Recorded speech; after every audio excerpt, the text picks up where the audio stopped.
Halo guys, Assalamualaikum warahmatullahi wabarakatuh. Kembali lagi bersama saya Bobby Herian. Kali ini saya membahas suatu guys. Jadi ceritanya begini. Saya lihat di channel Munjat ya, Munjat channel punyanya Gus Nur itu ada foto, foto apa calon wali kota Medan. Apa namanya Pak Bobi apa itu kan menantunya Jokowi ya, menantunya presiden. Nama saya Bobby juga, tapi saya Bobby yang lain lagi. Saya Bobby Herian. Ini kita ngomong mengenai Pak Bobby, menantunya Presiden Jokowi gitu. Nah, terlagi saya lewat, ada pedagang makanan lewat ya. Jadi yang jadi masalah adalah Pak Bobby ini memakai pakaian, pakai apa namanya ini? Apa namanya ya? Sebenarnya itu nggak masalah sih, tapi nanti saya akan sampaikan ya. Dia memakai apa namanya itu? Tutup kepala. Lah, apa namanya itu? Seperti dipakai oleh Habib Syihab, memakai gamis gitu kan. Jadi pakaian yang selama ini dihentikan oleh pendukung dari pemerintah sendiri ya. Ya kita sebut aja mereka itu kan saya mau menyebutnya sebenarnya Anda tahu lah sebutannya apa gitu.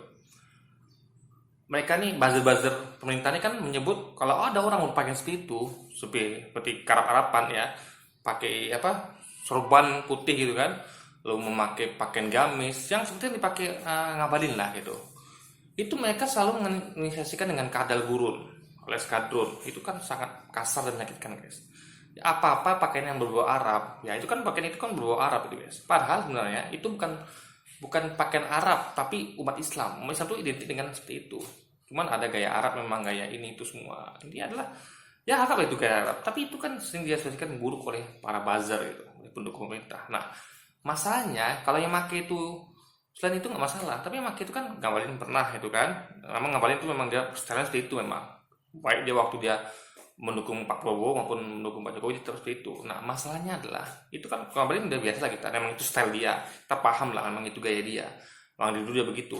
Tapi Pak Bobi ini ya, yang di Medan ini, saya belum pernah melihat dia berpakaian seperti itu guys, memakai gamis dan memakai sorban gitu kan. Memang betul-betul bergaya Arab Tulen lah kalau kita katakan itu kan, belum pernah gitu. Nah ini kan momen mengenai momen mau pilkada wali kota Sumatera Utara.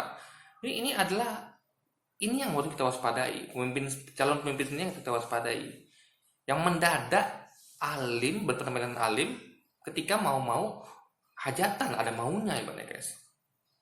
Nah, kita juga ingat bagaimana presiden juga lalu juga anaknya ya si Gibran itu di Pilkada Solo, kan mau juga Pilkada Solo nih guys, wali kota Solo itu dia masuk, dia pasti melakukan apa yang dulu ayahandanya Jokowi lakukan, yaitu masuk gorong-gorong gitu guys. Nah ini kenapa momen-momen seperti ini dimanfaatkan untuk hal-hal seperti itu? Ini kan namanya terserah Anda mau nyebut ini apa, tapi saya sebut ini jelas pencitraan gitu. Momennya kenapa dilakukan ketika menjelang pilkada gitu. Ya, yang nggak biasa-biasanya dilakukan gitu. Tapi kalau mengenai mungkin kesehariannya dia tuh bisnis itu oke, itu yang keseharian. Tapi kayak kasus contoh masuk gorong-gorong atau misalnya pakai sorban, ini hanya momen ketika pilkada gitu. Ini sudah waspadai. Ini yang disebut dengan yang rawan, yang dan sangat ditengarai menjurus kepada pencitraan gitu. Sesaat demi demi nafsu kampanye guys, demi nafsu berkuasa menjadi wali kota atau presiden gitu. Nah inilah tipe pemimpin yang harus kita hindari cirinya gitu ya, yang hanya seremonial, hanya pencitraan, dan hanya ketika mau ada maunya aja gitu guys. Yang parahnya ya, Pak Bobi ini dia memakai sorban, dan itu tentu menohok para pendukung gitu yang selama ini selalu mengasosiasikan kadal gurun segala macamnya gitu kan. Itu pakaiannya kenapa karap-karapan gitu kan, padahal pakaiannya masalah, Anda mau pakai gaya pakaian apa itu selama Anda tidak tidak berkhianat kepada bangsa ini ya kan. Toh umat Islam itu nabinya nabinya dari Arab gitu kan, kitab suci dari Arab, apa salahnya ya kan, berkiblatnya di Arab gitu ya kan, selamat dia tidak berkhianat kepada Indonesia gitu kan. Negaranya tetap cinta tanah air Indonesia. Arab itu hanya karena mengikuti agama dan nabinya gitu loh guys, dia tetap warga negara Indonesia gitu kan. ini pukulan menohok bagi pendukungnya gitu. Dan jadi bagi kita harus menyikapi ini guys, jangan pilih pemimpin seperti ini ya. Yang jelas kalau memang mau berpakaian gamis, itu contohlah Ngabalin, itu dari segi berpakaian dia bagus, ya memang dari dulu seperti itu, baik dia menjadi pendukung Prabowo dan anti Jokowi dahulu ya, termasuk sekarang ketika dia jadi pendukung Jokowi, dia tetap konsisten memakai gamis dan sorban. Itu bagus buat ditiru gitu. Casingnya seperti itu gitu. Cuman ya perilaku jangan ditiru ya. Cukup casingnya. Nah, itu yang namanya konsistensi. Memang itulah dia. Pak Ngabalin ini memang seperti itu stylenya gitu. Dan juga seperti Habib kita yang lain, ulama kita lain juga seperti itu stylenya. Tapi kalau ini enggak guys, ini situasional. Ini yang harus kita hindari. Makanya kalau wali kota, warga Solo dan warga Medan yang cerdas, dia akan milih pemimpin seperti ini. Dia akan milih pemimpin yang betul-betul seperti itulah kesehariannya. Kalau dia memang pakai baju gamis ya tiap hari pakai baju gamis. Kalau biasa masih gorong-gorong ya jangan pas kampanye doang gitu. Karena pemimpin itu guys nggak melihat hanya tampilan. Ingat, pemimpin itu bukan hanya melihat tampilan. Oh dia memakai gamis, memakai sorban. Oh dia masuk gorong-gorong. Nggak itu guys. Pemimpin itu harus punya kapabilitas, punya kualitas memimpin, punya visi, punya empati, simpati pada rakyat gitu.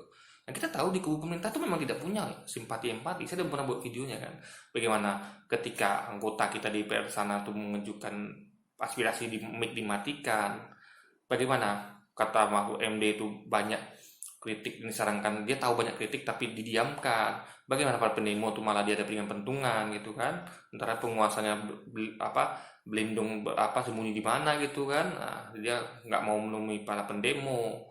Padahal seharusnya pendemo itu ditemui, dengarkan aspirasinya. Ini malah yang malah fraksi PKS sama Demokrat itu guys, yang menerima bukannya penguasa gitu kan. Nah, lalu udah banyak lainnya di medsos kita mengkritik tentang undang-undang ITE gitu kan. Jadi saluran demokrasi kita tersumbat guys.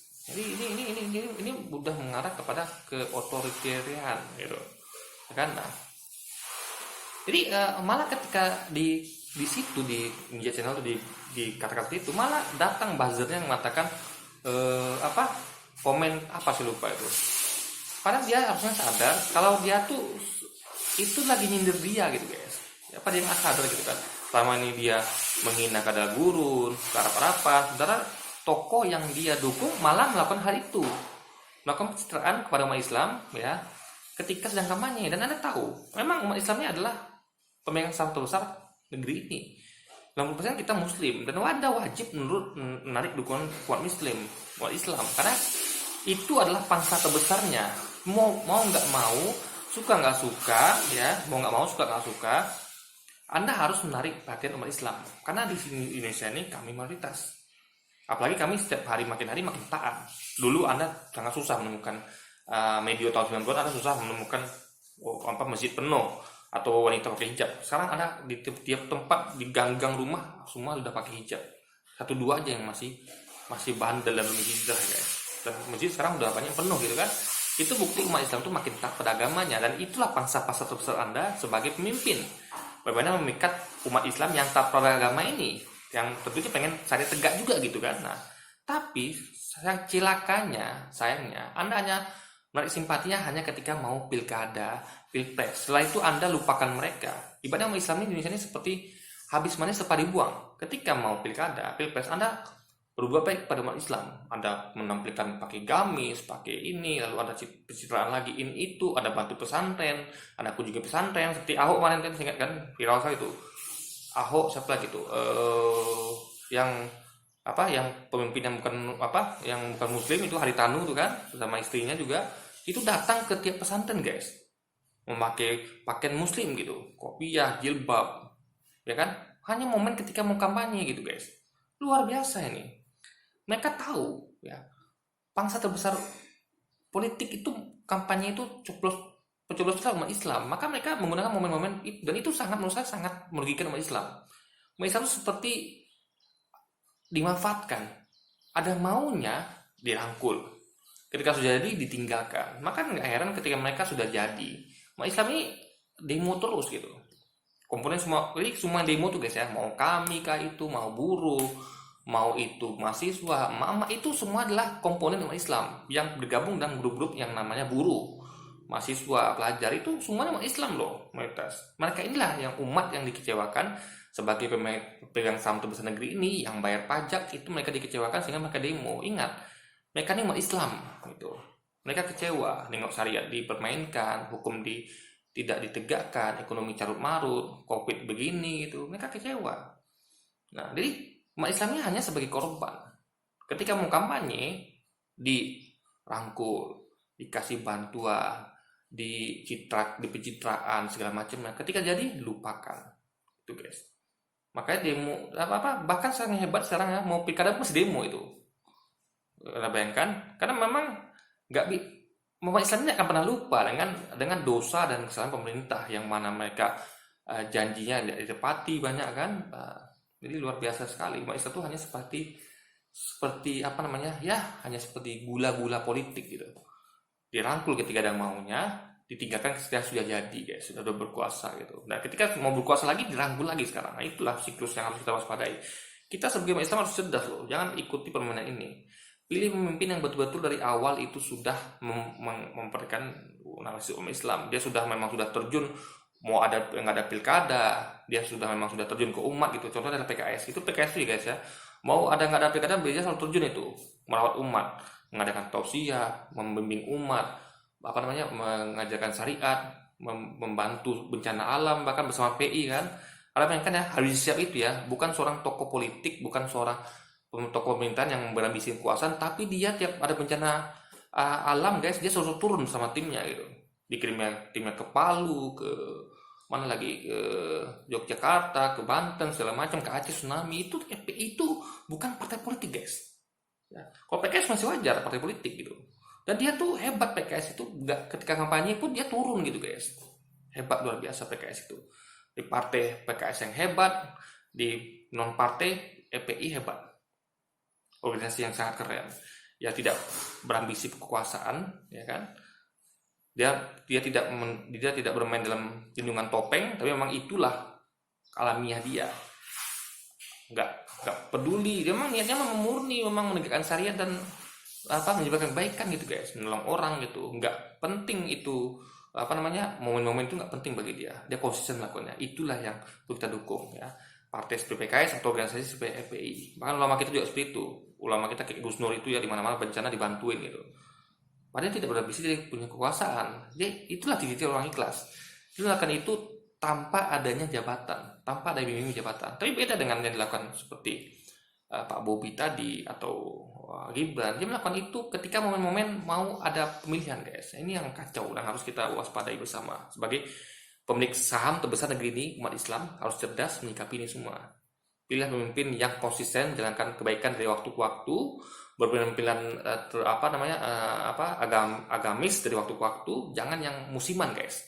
Anda akan kecewa nanti, dan kita sudah merasakan sebagai Indonesia sangat kecewa sekali dengan kinerja pemerintahan saat ini yang hanya yang habis manis sempat dibuang. Kita hanya dirangkul ketika mau kampanye, ketika itu kita dibuang dan dicuekin gitu. Oke, ya mungkin sekian dulu video singkat kita kali ini guys, membahas ini kan mengenai Pak Bobi memakai gamis dan surban, yang saya baru nampak pertama kali itu videonya, dan alhamdulillah di channel Ustaz Gus Nur mengupload fotonya sehingga kita bisa tahu informasi ini yang berharga. Oke, terima kasih Ustaz Gus Nur informasinya. Ini boleh jadi bahan cambukan pelajaran bagi kita, pengingat kita kalau waspada milih pemimpin yang jangan sampai membawa kehancuran bagi kota, provinsi, bahkan negeri ini dan juga agama kita ke depannya. Guys, jadi sekian dulu video kita kali ini. Sampai jumpa lagi di video-video selanjutnya. Wassalamualaikum warahmatullahi wabarakatuh.